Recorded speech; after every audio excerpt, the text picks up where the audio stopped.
Hi everyone, it's Duncan from Rock and Real Reviews, Scotland's #1 review site, reviewing everything punk, rock, metal and movies. Welcome back to another Duncan's Quickie. I'm Duncan, here comes the Quickie. Today's Quickie review is of an album that I didn't know had been recorded from a band that I thought had disbanded. The band are called Scum of the Earth, and you've probably never heard of them before, but this is album number 3 from the band. The album was called The Devil Made Me Do It 3.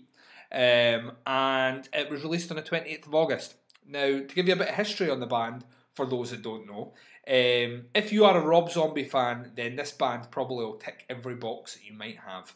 They're fronted by former guitarist for Rob Zombie, Riggs. He was the guy that used to have the guitar, Perspex guitar filled with blood, kind of charming gimmick. And he recorded the first 2 Rob Zombie albums, Hellbilly Deluxe and The Sinister Urge.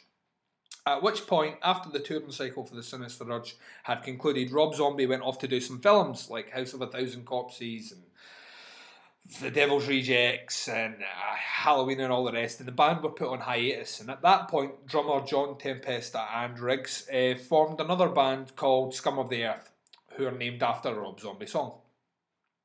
Scum of the Earth released an album in 2004 called Blah Blah Blah Love Songs for the New Millennium, which, if you are a fan of Rob Zombie, like I said before, or even White Zombie to an extent, this album was fucking awesome because it pretty much was a heavier version of Rob Zombie. Less commercial, really cool kind of techno loops with that sort of weird kind of hillbilly sounding slidey guitar riffs, which is Riggs' forte.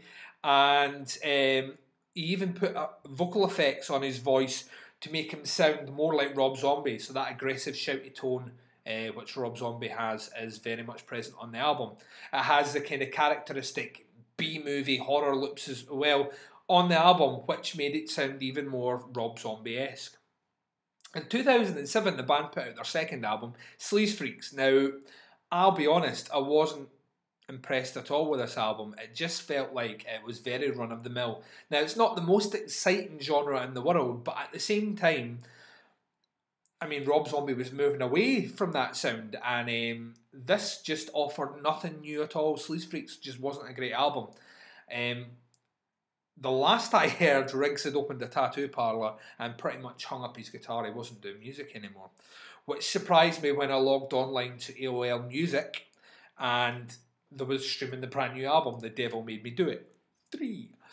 I thought, you know what, every band needs a shot at redemption, so I gave it a listen. And I'm very glad I did, because this album's fucking awesome.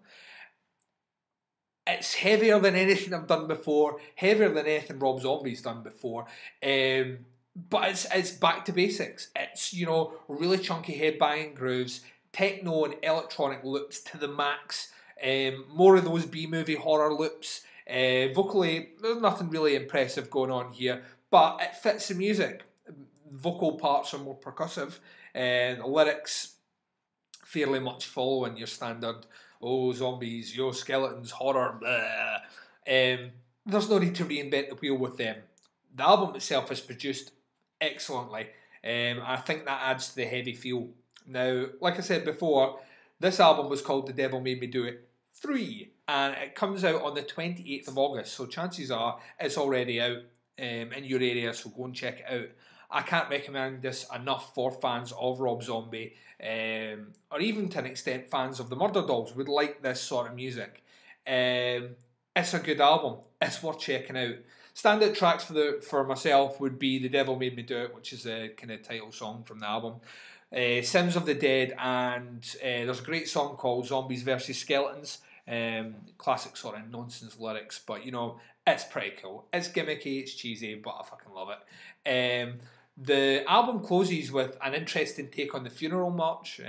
So that kind of dodgy funeral march that you'll all know the song to. I think The Undertaker comes out to it. But they fucking metal up something fucking awesome. And it sounds really good. The album is out on Record label will be below. Links to the band's website, Facebook, etc. will all be below as usual. So go and check it out. If you're a fan of that genre, if you're a fan of Rob Zombie and can't wait for the new album to come out, then check out Scum of the Earth. It's an excellent album. My score for it would be 4 stars out of 5.